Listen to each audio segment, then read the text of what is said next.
All right. Hello, everyone. Good morning, good afternoon, and good evening, wherever you are. Welcome to the second week of the fall 2020 iteration of the Long-Term Animal Research Seminar Series. I'm Liz Lang, and this fall I'm co-organizing the series with Matthew Zippel, so you'll see us switch off.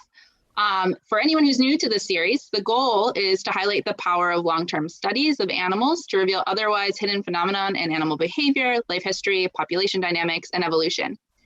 We'll continue this set of seminars with talks from Dr. Eryn McFarlane and Dr. Whitehead. And before I introduce Eryn, I'll make a couple of announcements. First, if you're participating via Zoom, you should see a Q&A tab at the top or bottom of your screen. If you open that tab, you'll be able to type any questions that you have and see and upvote other people's questions. At the end of each talk, we'll go through those questions, starting with the ones with the most votes.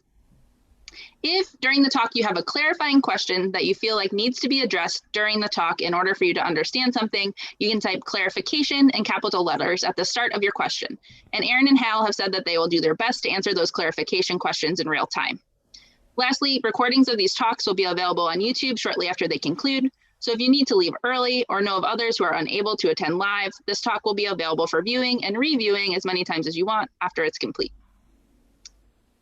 Now, I'm very pleased to introduce today's first speaker, Dr. Eryn McFarlane, a postdoctoral research fellow at the Institute of Evolutionary Biology at the University of Edinburgh with a collaboration at Lund University. Eryn received her PhD from Uppsala University in Sweden and held a previous postdoctoral positions there before receiving a Swedish Research Council International postdoctoral fellowship to pursue her current research. Eryn studies the causes and consequences of hybridization in birds and mammals. And one thing that I'm really excited about Eryn's work is how she combines both genetic and genomic tools with long-term monitoring and experiments done in the wild to ask questions about speciation and wild populations. So I'm really excited to welcome Eryn today. And right now I'll turn things over to her. Thank you so much for having me today. I'm going to talk a little bit about my postdoc research on anthropogenic hybridization between red deer and Zika in Scotland. Before I get into that, I just want to thank my collaborators at the University of Edinburgh, including Josephine Pemberton.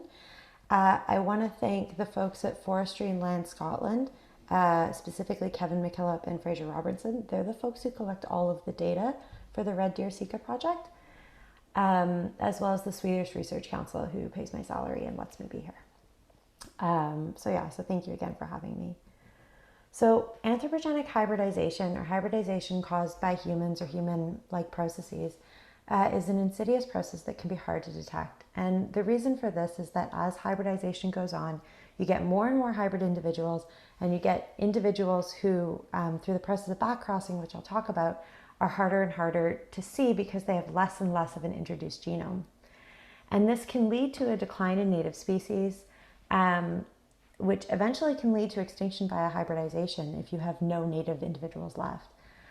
This is a form of human-mediated evolution, and it can be caused by either introductions or disturbance. So it can be either when humans are moving critters from place to place or plants from place to place, or when human disturbance is leading to range expansions. And of course, the biggest human disturbance right now is climate change. And one thing that's important to note is that official policy in Canada, the States, and Europe, often it doesn't cover hybrid individuals, which means that if we find that we have hybrids in a place that we are trying to protect these animals, it's unclear to know whether or not we should be getting rid of the hybrids or whether or not they're adding or protecting biodiversity simply by being there. And a tricky instance of this is in the North American canine system, where we have coyotes, wolves, red wolves, eastern wolves, and dogs all hybridizing with each other. And it's difficult to know what to do with the red wolves, which have historically been protected. So I mentioned backcrossing, and one of the things we want to know is how to define a backcrossed individual. So when I say backcrossing, what I mean is we have an original instance of a break in reproductive isolation where we have two individuals from different species who breed with each other. They create an F1, and that F1 then goes on to breed with one of the parental species. The first generation backcross breeds again with that parental species, and again and again and again.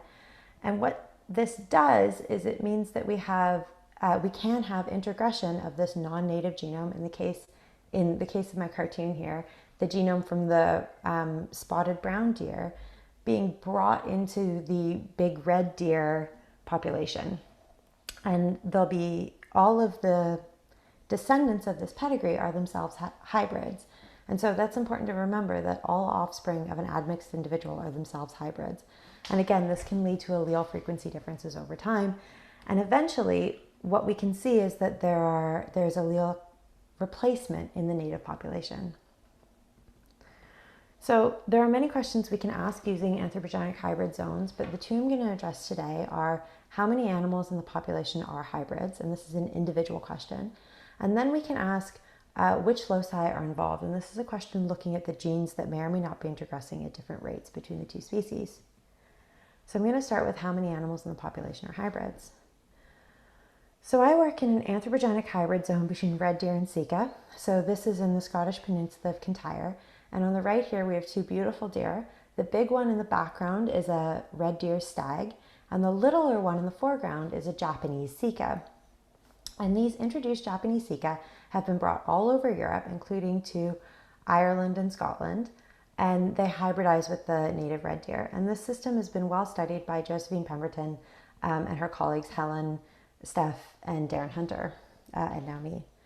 And I want to make the case that this is a long-term study system, even though by the time we see the data from the deer, they are a managed population where they are culled deer, and so we're getting ear samples from the end of the deer's life, and they're culled by the Forestry Commission.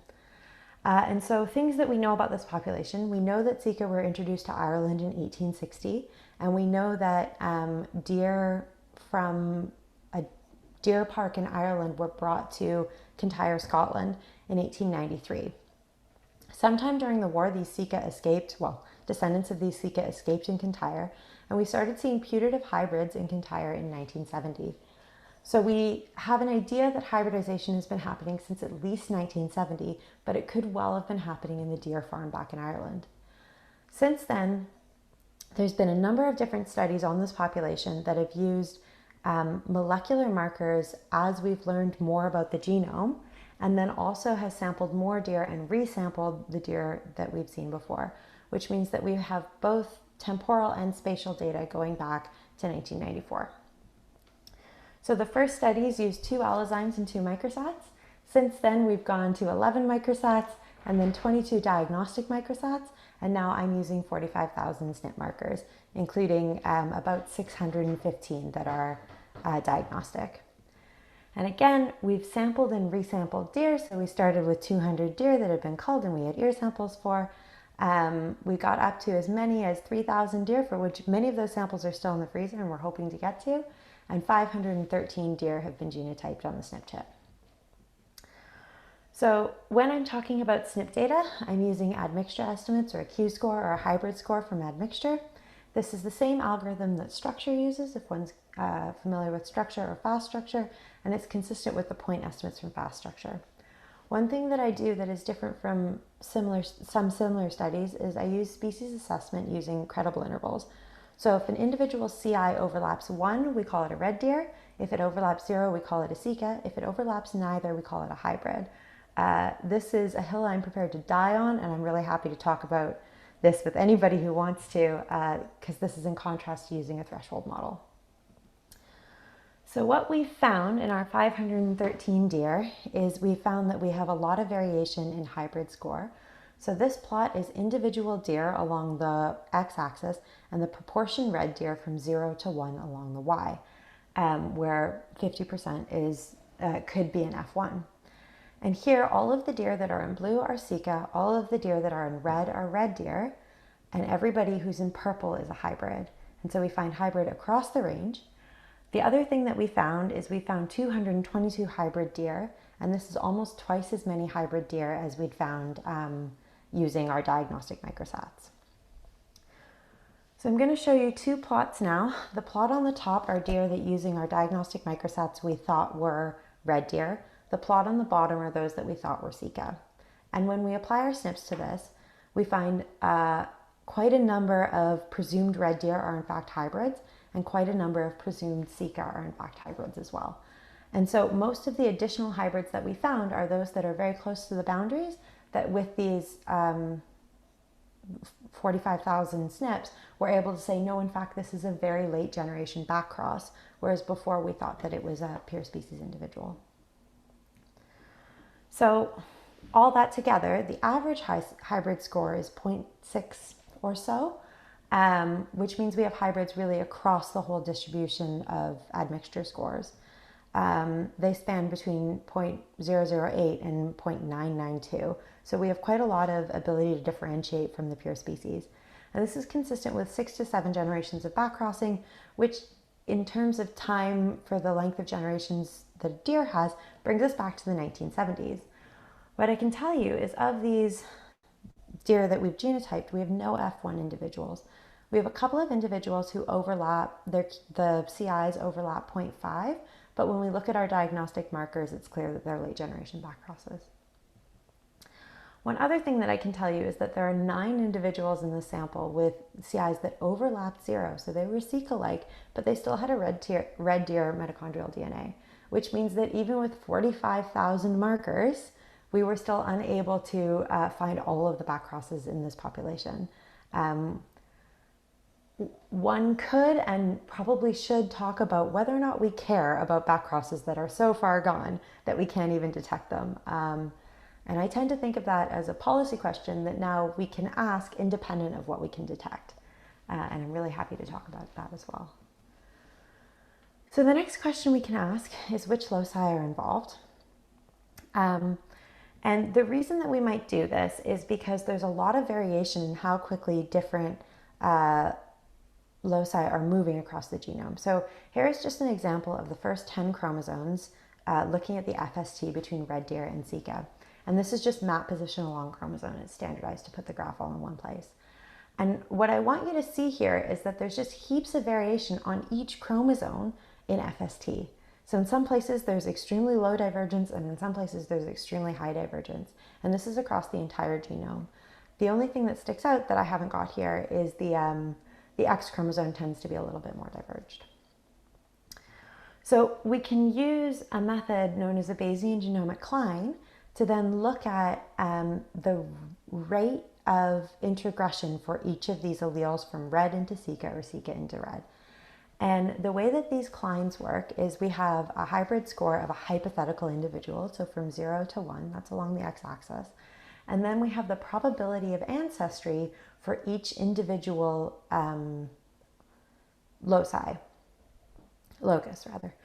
And so what you can see here is variation in what's called the beta parameter, which tells us how quickly introgression is, like the rate of introgression. And so a positive beta is indicative of very slow introgression, and this is what we might expect if a locus is involved in reproductive isolation. And then you can get very wide or negative betas, which is what you might expect if you're getting adaptive integration. One thing I will say about Bayesian genomic clines is that it's very difficult to tell something that's diverging from what's expected if that divergence is because of selection or if that divergence is because of drift. And this is something else that I'm really happy to talk about and we've done a number of simulations on. So what I really want you to take from this is that when we're looking at betas, a positive beta is indicative of selection against hybridization or selection against heterozygotes at low frequencies, and a negative beta is indicative of selection for introgression at low frequencies. And what we find, this is across the entire genome, what we find is a number of significant SNPs in both directions. So we're finding lots of SNPs with positive betas, suggesting that introgression is going very slowly, and a number of SNPs with negative betas, suggesting that introgression is going very quickly. And this is similar to what's been found in a lot of these studies, is that there's just heaps of variation in the rate of introgression across the genome. And not all of these are going to be associated with selection, and so kind of they're not all interesting. But from a conservation perspective, what we're a little bit worried about, since we have an introduced species here, is we're worried about those SNPs that are where we have Zika alleles moving into red deer faster than what would be expected. And we have 60 of those with a negative alpha, suggesting they're a Zika-like allele, and a negative beta, suggesting that they're moving quickly. And to just show you a cline of those, they look like this. What it means is that if we have a hybrid individual in the population, for these 60 SNPs, they're likely a heterozygote. And what that means is that Zika alleles are moving quickly into red deer red deer-like individuals and into the red deer population. And these are regions of the genome where we could be losing endemic red deer alleles. And it's something that we might worry about if we were generally worried about the red deer, which there's lots of red deer. We're not that worried yet, but this is where we would start to worry. So in conclusion, we need to use more markers in studies of anthropogenic hybridization. Even in red deer and Zika, where we have 45,000 markers, we're still not seeing all of the hybrids that we have. In other studies, like in trout and in wolves, when they've used more markers, they've found more hybrids. And so if we're designing breeding programs, we need to use more markers to be able to detect those back crosses and then decide what to do with them. And that, as I said, that's a policy decision. Of the 45,000 markers, 60 are extremely concerning because they're moving from Zika into red. And we need to consider biology rather than stats when we make policy decisions. Thank you so much. And I'm happy to take any questions. Thanks, Eryn. That was really interesting.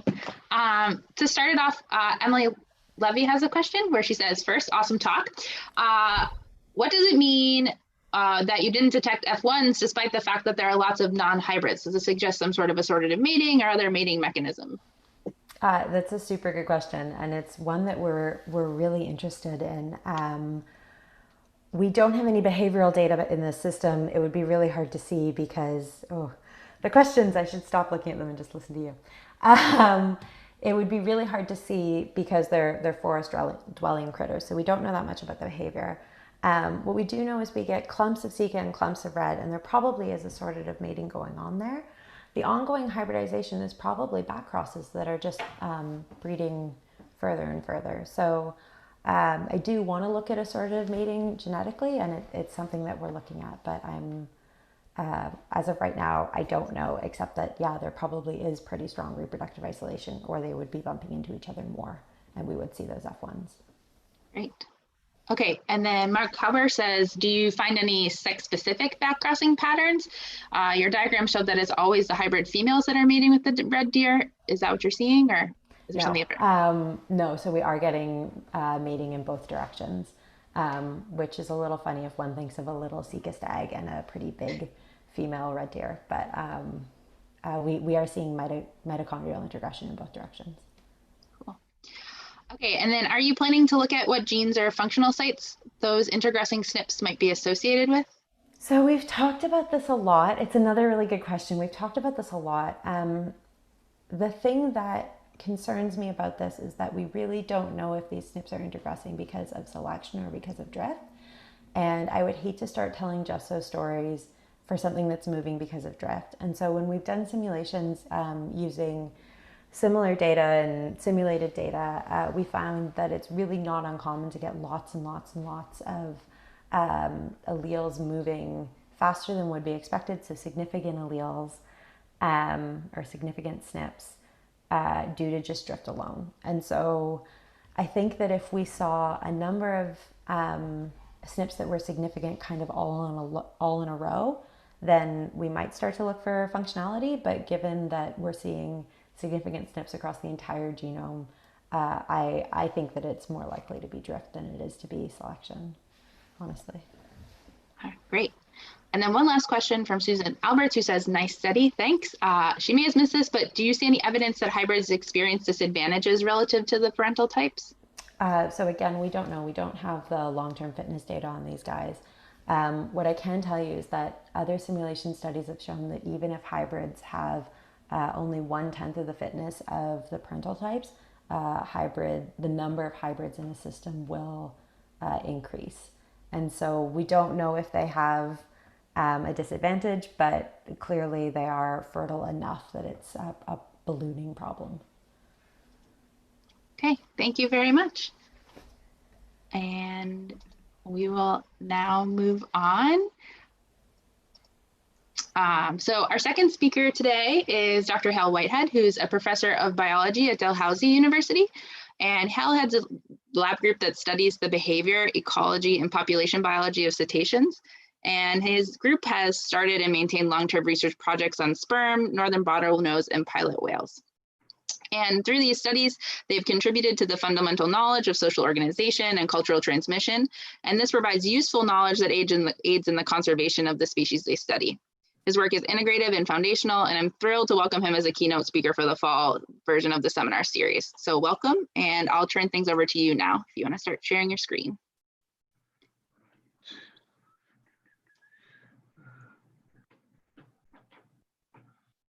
Share. Is that sharing? Looks great. Good. Okay. Well, thank you very, very much for inviting me. It's a great pleasure and honor to be part of this series. So, yeah, I'm going to talk about sperm whales and sperm whale culture. I'll first introduce culture, because for biologists, culture is sometimes thought of as something that is studied by those guys at the other end of campus and not us. But I hope I can convince you that it is something that we biologists should at least sometimes consider.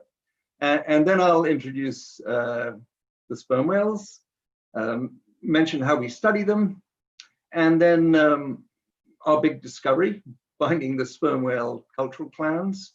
I'll talk about their characteristic behavior. I'll talk about a remarkable cultural turnover and some new work on cultural evolution in these clans. I'll contrast what we know from the Pacific from the Atlantic. And going back actually to cultural evolution, I'll go to another data set and talk about a remarkable case of a new and vital culture. So first, culture. So there are literally hundreds of definitions of culture out there, but most biologists, when they're thinking about it, come up with a definition something like this. Culture is information or behavior acquired by social learning and shared by members of a group. And we can think of this definition having three key elements. First, what we're talking about, information or behavior. So it's the dance or information about the dance step. It's acquired by social learning. So that's how that information or behavior gets from one individual to another individual. And third, it's shared. So it's a group property. And these are three elements, I think, set it up for a biologist, because it means that culture is an inheritance system. So it's an alternative inheritance system to genetics, and we should think of it that way. And the two inheritance systems interact with each other in a range of really interesting ways, which we're just beginning to understand. So sperm whales. Sperm whales have captivated me for most of the last 40 years, and they're an extraordinary creature. When I'm being a bit hyperbolic, I call them the animal of extremes. So they are the largest toothed animal. They have the largest nose on Earth. That's the bottom quarter of this animal.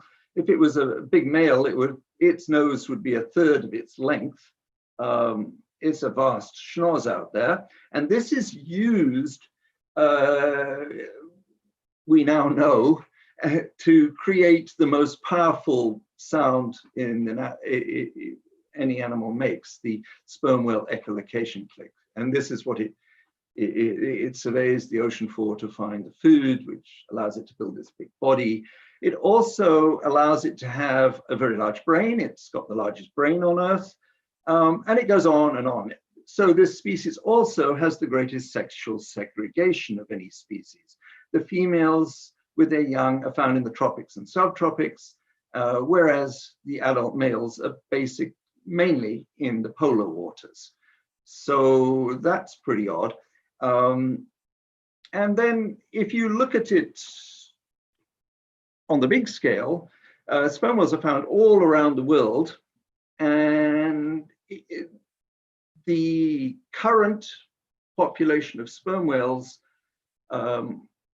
eats about 100 million metric tons out of the ocean every year, which is roughly what we humans get from it with all our fisheries.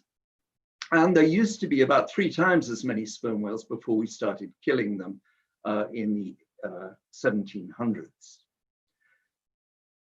So this is a pretty extraordinary animal, but the part of it that has particularly excited me, and it's an area which relates in different ways to all these other characteristics, is their social structure. These are highly social animals. And the basis of the social structure is what we call a social unit. It's about 10 females and then young, kin-based, but not always totally kin, who move around the ocean together. These are a nomadic species, and a social unit can travel thousands of kilometers.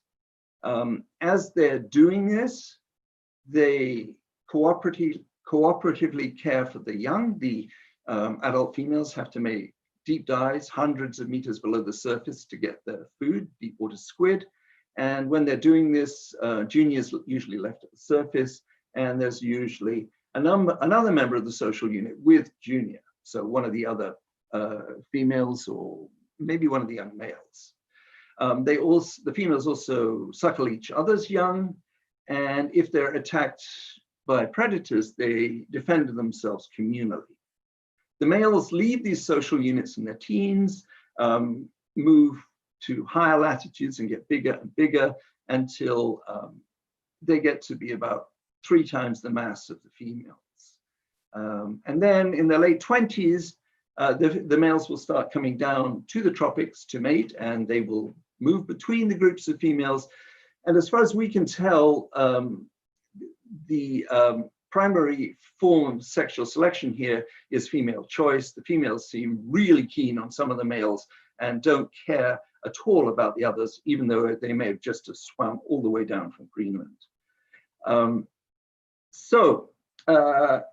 How do we study them? We use this 40-foot ocean-going sailing boat, and we go out for periods of 2 to 3 weeks with a crew of 5, mostly suffering graduate students. And we can listen for the echolocation, the sonar clicks of the sperm whales through hydrophones, underwater microphones, and we can get bearings on them. And so we pick up the sperm whales, usually acoustically. We track them acoustically using passive acoustics, and we can do this for up to 2 weeks, just following a sperm whale group around. As we do this, we record their sounds, and as we'll see, sounds have been in some ways our foremost route into the behavior of the whales.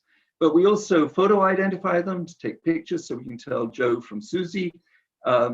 We collect skin, which they naturally slough at the surface as they're moving along, for molecular genetic analyses.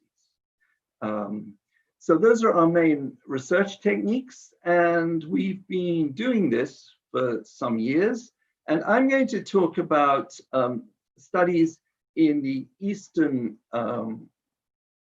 Pacific, mainly off the Galapagos Islands in the 1980s, 1990s, going back in 2013, 2014. I should have been back there a few months ago, but a virus came along, and that was the end of that.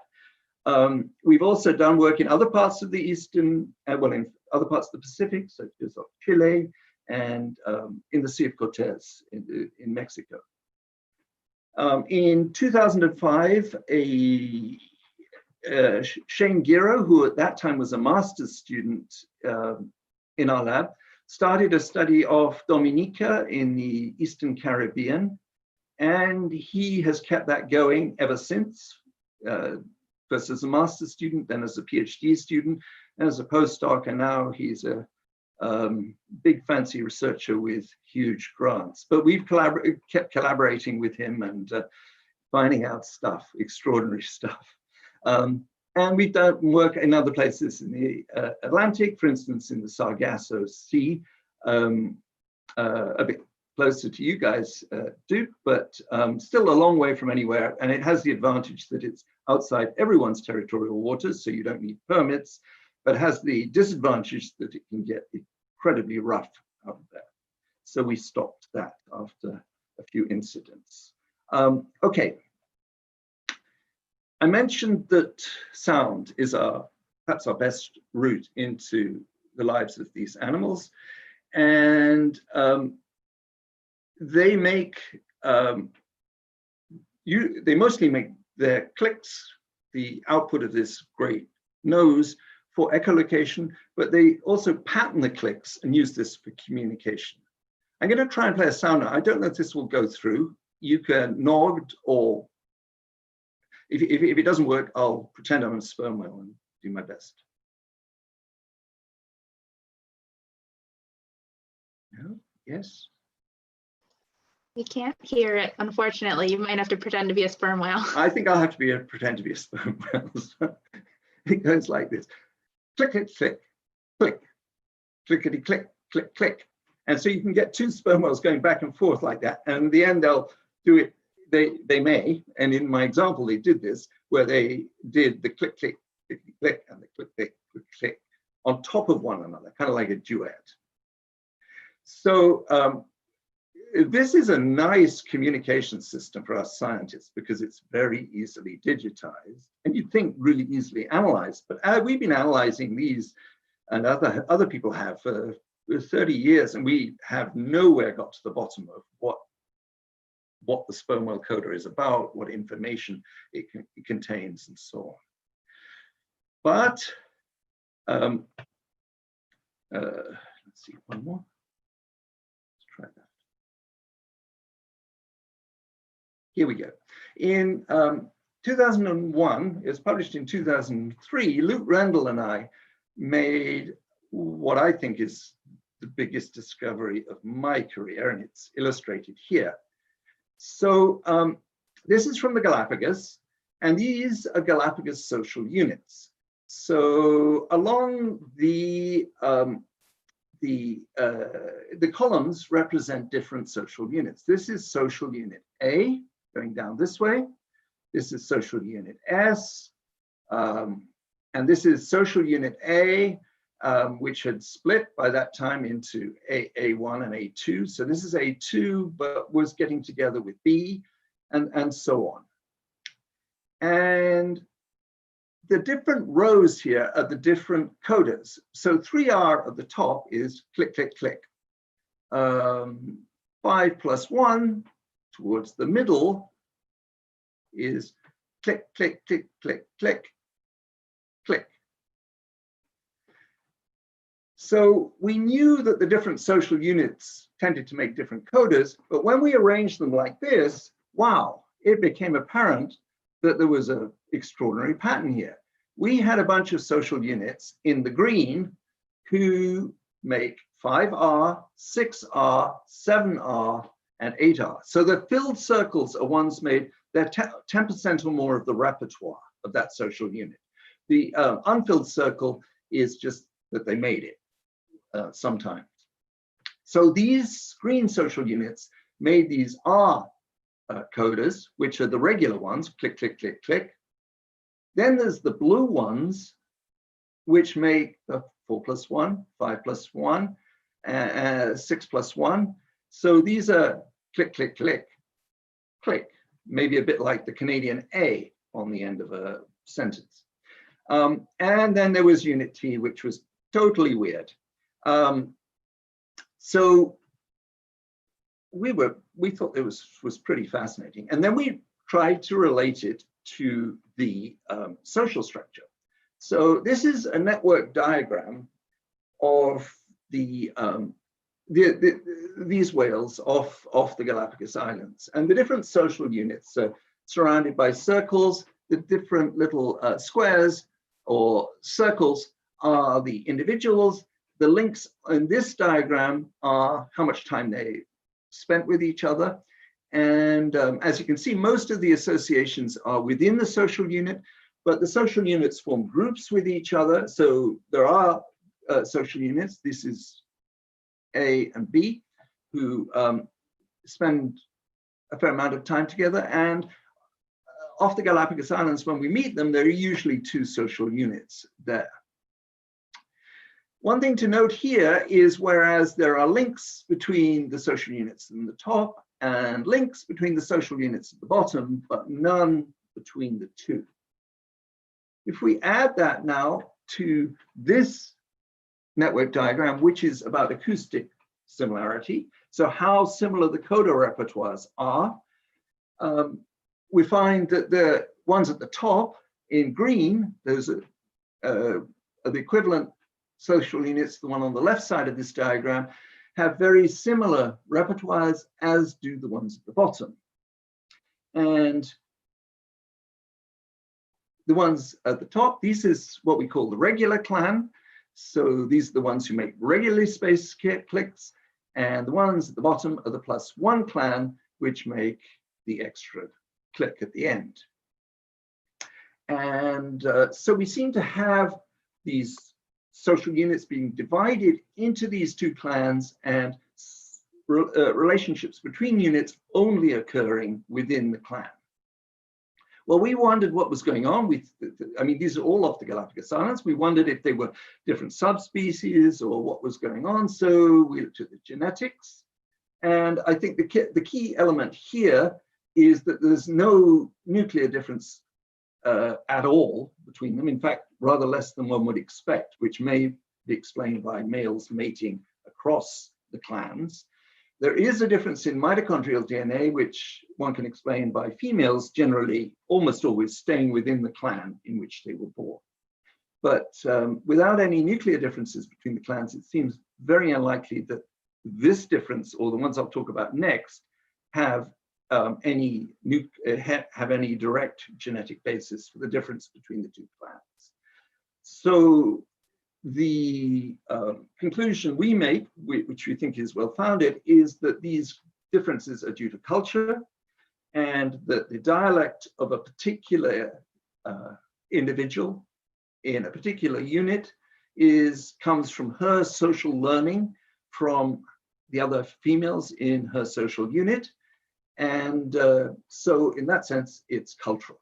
So we call them cultural clans. Well, we've looked beyond dialect to see what other differences there might be between these different groups of sperm whales. Well, in what we call microdistribution, this over about tens of kilometers, the +1 ones were further offshore, the regular ones closer to shore. Although they did overlap, that was their tendency. Also, there was a big tendency for the +1 ones to move in straight lines, the regular ones to wiggle about. So that means over time periods of more than about 12 hours, the +1 ones had moved perhaps twice as far in a displacement than the regular social units. This made it a lot easier for us to follow the +1 social units than the regular ones. Feeding success. Well, we can't watch sperm whales feeding because it takes place hundreds of meters below the surface on species we hardly know anything about. But on the basis that what came out must have gone in, we count brown patches at the surface. And so our measure of feeding success is shit rate. If you look first at the picture on the right, the shit rate of the median shit rate of the regular clan is about 20%. So about 20% of the time a regular clan animal dived, there was a brown patch left behind. The +1, it was way down at about 5%. So there's a really strong difference here. This is in 1989. The Galapagos is on the equator, but it's the coldest place on the equator because there's normally an upwelling there. So it's normally pretty cool. But in 1987, there was an El Nino. In El Nino, everything changes. It's really bad for everything in the ocean, including sperm whales. And the median shit rate now for regular clan units was 0. So most days we just didn't see any brown patches. The +1 one was down, but not anywhere near as far down. So the picture we have here is that feeding success not only differs between the clans, but it differs differentially depending on the environmental circumstance. We've looked at measures of reproductive success. This is the proportion of groups with first-year calves, and it's about twice as high in the +1 clan as the regular clan. We've looked at measures of social behavior. So this is dive synchrony. Again, there's almost no overlap between the units with the different of the different clans. And dive synchrony relates to calf care, because one way the sperm whales can provide good care for their calves is to dive asynchronously. So there's usually one or more individuals at the surface. And there are other ways, there are other differences we've found between them, but these are some of the most strongest and clearest. Well, we ended our primary studies in 1995 and didn't go back for a number of reasons. I had young kids, and also the sperm whales left. So there are a lot of years where we didn't go there, but we heard from our friends there that there weren't really sperm whales about. But they started coming back in the 2010s, and in 2013 and 2014, we went back, found sperm whales. It was great, but we had a big surprise. Instead of the regular and +1 clans that we found in the 80s and 90s, there were two completely different clans, the short and the 4+. Now, the short was that unit T I mentioned earlier. So we had found the short occasionally before, but we found them mostly in other parts of the Pacific. The 4+ we'd never found in the Galapagos before, but again, from other parts of the Pacific. We have no idea what happened here. The only individuals that we knew previously that we found in 2013 and 2014 were from the Sea of Cortez in about 2009. So there was a complete cultural turnover. This is like you go to Montreal and you notice some people speak English, some people speak French. You go back 15 years later and they're speaking Cantonese and Italian. And well, they're not the same people either. So something really strange happened here, and we don't actually know what. Well, not only can be there a change in the whole cultural picture, but there can be cultural evolution within these clans. And this is something Taylor Hirsch, who's a PhD student in the lab, is looking at. These are her preliminary results. We haven't published these yet or actually finalized them. But for instance, this is for the regular clan. And this is a principal components plot of the 6-click codas. So because the codas are made up of these intervals between clicks, they make a nice multivariate data set, so you can do a principal components plot to summarize them all. And here it is. Well, it looks like a pretty good mush with each of these dots being a coda until you look here. So in 1995, there seemed to be a bunch of quite different codas being made. And that is, for instance, shown in the duration. So the codas up until 1991 were about 1.4 seconds long. They go to about 1.65 seconds long in 1995. And Taylor has found the same patterns in other types of codas from the regular clan. In contrast, she's so far found no suggestion of evolution in the +1 clan. Once again, we don't know what's going on here, but it's pretty fascinating. Well, I've been talking about what we've learned from our work in the Galapagos and bringing in occasionally data from other parts of the Pacific. So this is what Luke Randall and I published in 2003, showing the distribution of the clans as we knew them. The green regular clan go from the Galapagos down to central Chile. The +1 just really off Ecuador and neighboring areas. The short clan, the strange unit T, found right across the Pacific from Panama to New Zealand. and the 4+ from central Chile to the Central Pacific, although we would now move that up to include the Galapagos. Well, now let's compare this with the Atlantic. In the Atlantic, this, I don't know if you see that, there's a little blue square come up on the right of that. That is our Atlantic study area. And this is work by Felicia Vachon, a PhD student in the lab, and she's been doing surveys along the Lesser Antilles over the last couple of years, and has plotted the distribution of the two, well, actually the 3 clans, but 2 main clans in this region, EC1 and EC2.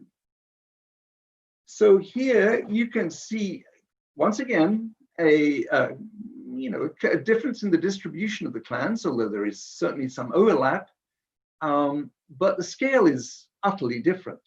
The scale bar on the right is 100 kilometers, but it's longer than the scale bar on the left, which is 1,000 kilometers.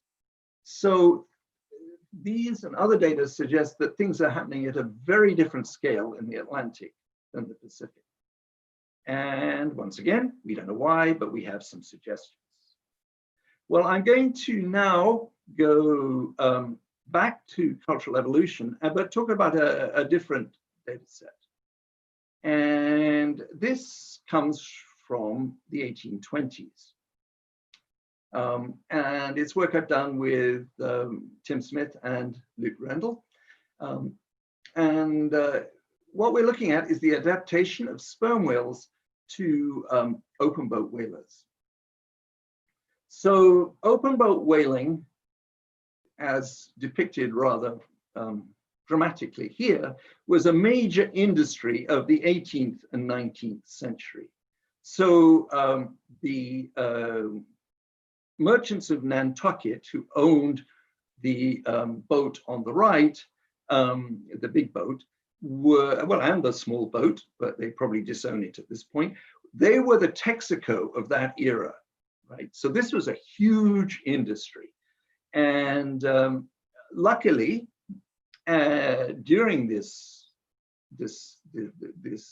major industry hunt, whatever you like to call it, the captains kept logbooks, and many of them have survived. So this is a rare case where we actually have good data on the very first years of the exploitation of an animal.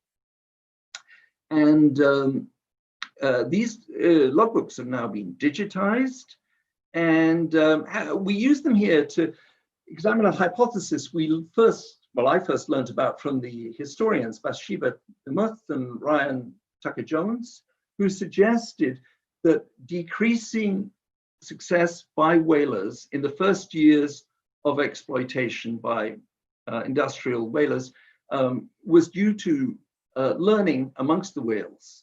I mean, they just put it out there as a hypothesis. So we wanted to test this. So what we did was we plotted the first sperm whale sighting by whalers in the North Pacific. We used the North Pacific because it happened late enough there, and it was by American whalers, so that the logbook record is pretty good. It isn't so good in other areas for the first years of whaling.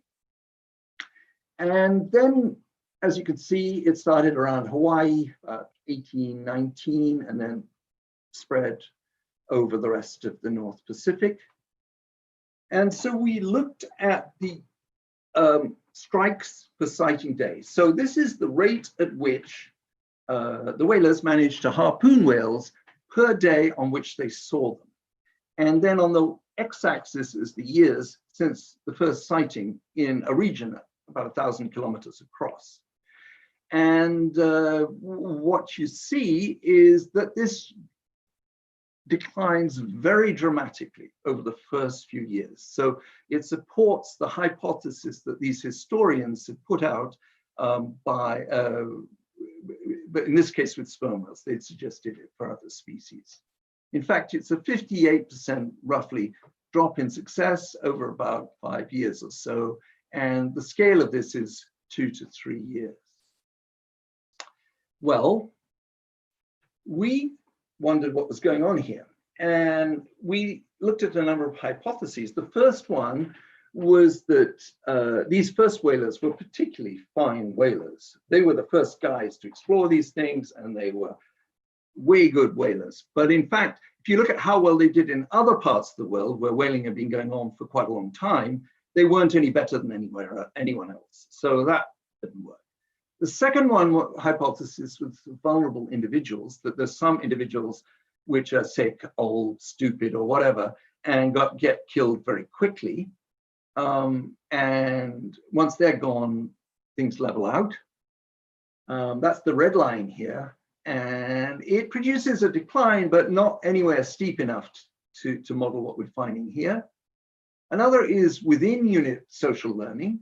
So this is that the whales, from their first experience with whalers, say, oh, that wasn't cool. And so the next time they meet whalers, they do sensible things and they're safer. Well, that produces pretty much the same line as the vulnerable individual model, and still not satisfactory. Of the explanations we've tried, the only one that produces a decline which looks about right and has a good AIC is that the naive social units can rapidly learn effective defensive measures if they're grouped with experienced social units. So I talked earlier about these social units forming groups. So when the whalers would find a group, if one of the social units knew what to do, the other social units would adopt it immediately and protect themselves, at least somewhat. So you may be asking, what are these defensive measures? Well, I think the primary one may be this. This is a group of sperm whales defending themselves against their only previous important predator, the killer whale.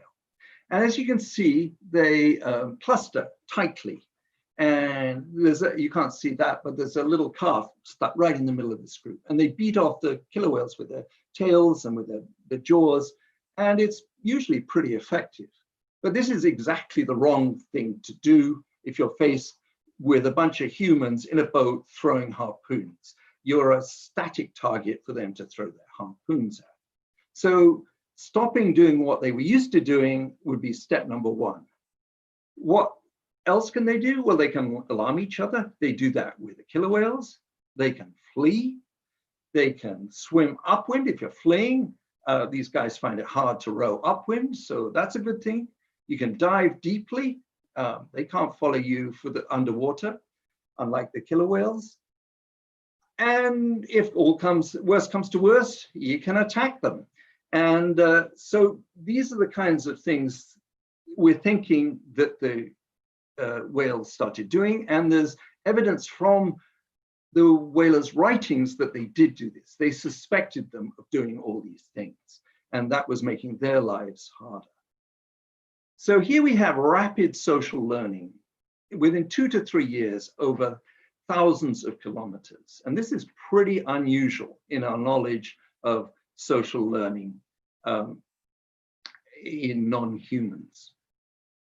So I'll now summarize things a bit.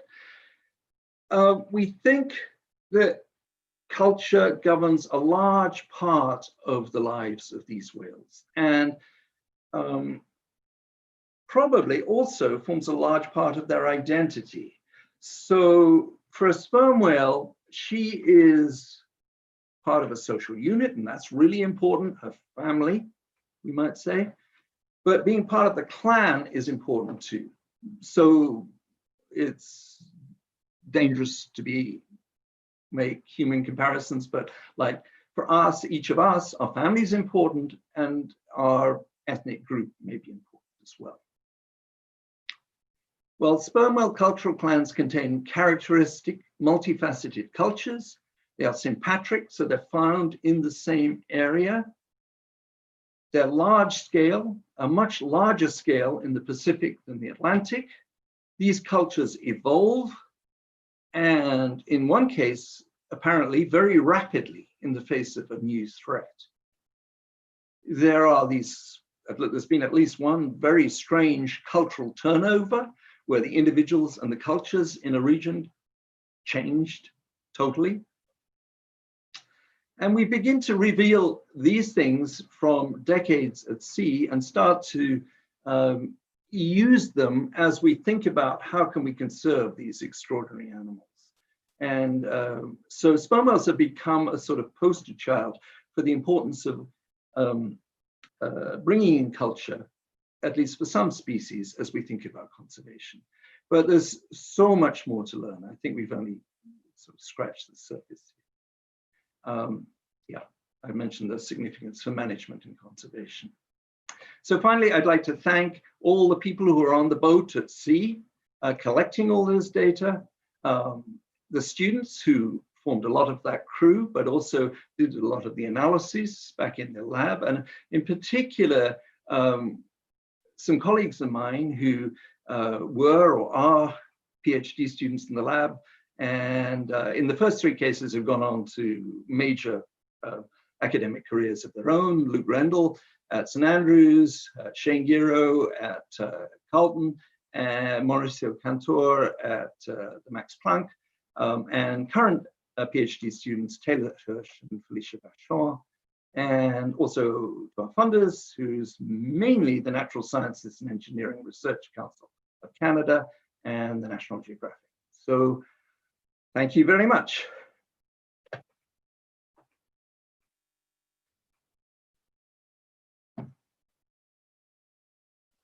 Thank you so much for that really interesting talk. While some of the questions come in, I'm going to ask some of my questions. So I was interested if you alluded to this, but I was interested if you could talk a little bit more about the scaling differences between the Atlantic and Pacific and what you think drives that. Okay, well, yeah, so it's not only the cultural clans that the size of the range of the cultural clans that's different. It's the range of the individual animals seems different. They move much less far in the Atlantic than in the Pacific.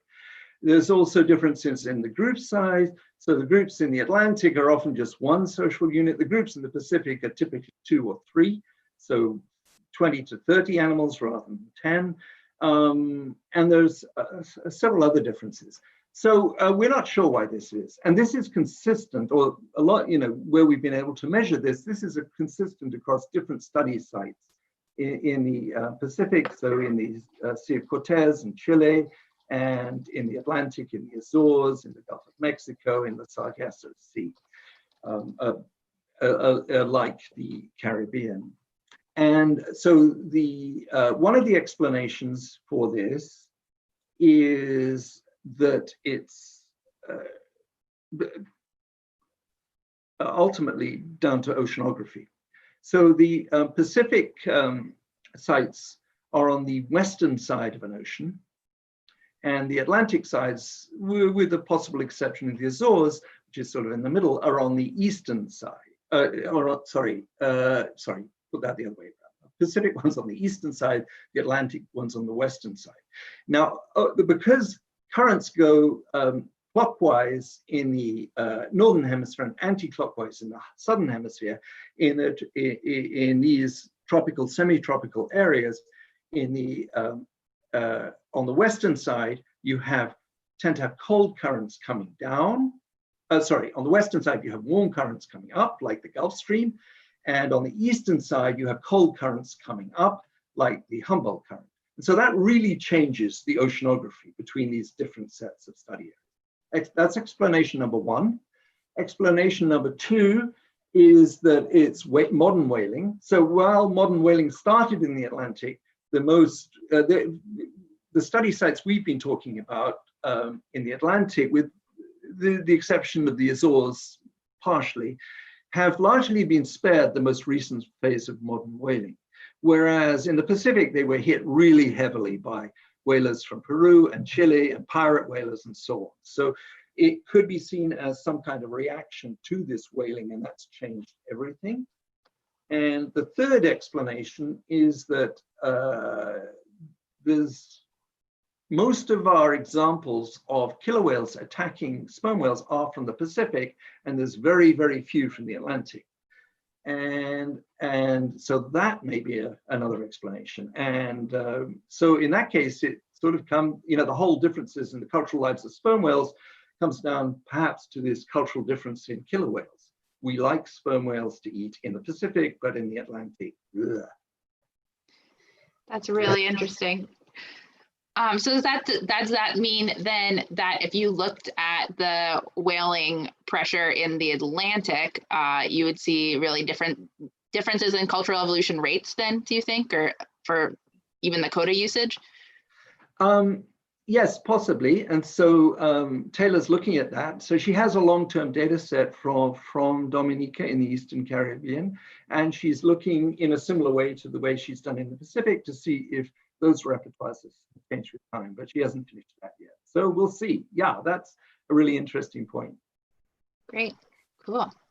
I was wondering if you might be able to give us a look under the hood at those models to kind of describe the differences between group learning, within group learning, and selection.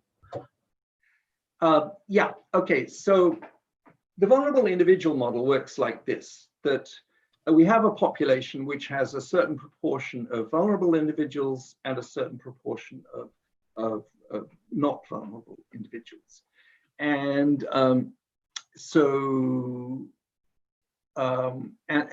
each of those groups has a characteristic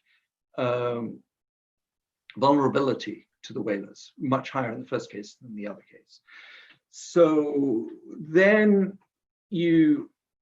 in the model, you start off with a population which is a mix of the two, and they start taking the vulnerable ones, and so their population decreases, and so proportionally you get more and more of the less vulnerable ones, and so that reduces the success rate of the whalers. So that's how that works, but it has a maximal decline it can produce, because if you think about it, if you have too many vulnerable individuals, it's going to take you a long time to kill them all. If you have very few, then you've killed them all and it hasn't changed much, right? So that's model one. The second one, which is the within unit social learning model, again structures the population into two kinds of social units of sperm whales. There's the naive ones and the experienced ones. And so once again, we have different vulnerabilities, but these vulnerabilities depend on whether they're naive or experienced. And initially they're all naive, and later on, as they see more and more of them have seen whalers, they can become experienced. But because we know the rate at which the whalers were sighting them, and we have approximate population estimate, we can work out the rate of that. And in fact, it degenerates into almost the same model as the vulnerable individual model. That's why the lines are almost on top of each other. The AIC is different by 2 because this model has one more parameter, one less parameter. So it changes AIC by 2. The third model is somewhat similar, but in this case, when the whalers attack, if any of the social units in the group are experienced, then all of the group behaves like experience. They're all harder to get. And so the idea here is that the vulnerable social unit has learned from the other ones what to do, and done it very quickly. Now, these encounters with whalers lasted typically a few hours. So within those few hours, they have seen, oh, there's something, I'm again doing a bit of nasty anthropomorphizing. Oh, look, there's something new and potentially nasty. Oh, look what our buddies are doing. Maybe that's what you do in this circumstances. We'll dive, we'll head upwind, we'll attack them. And so that's that model. Yeah. Great. All right, well, maybe we'll just leave it there. Thank you so much, Eryn and Hal, for sharing your research with us today. And we look forward to hearing more throughout the semester. Thank you very much. Thank you for having us. And we'll see everybody in the same time and place next Tuesday right here. So see you all then. Bye-bye. Bye.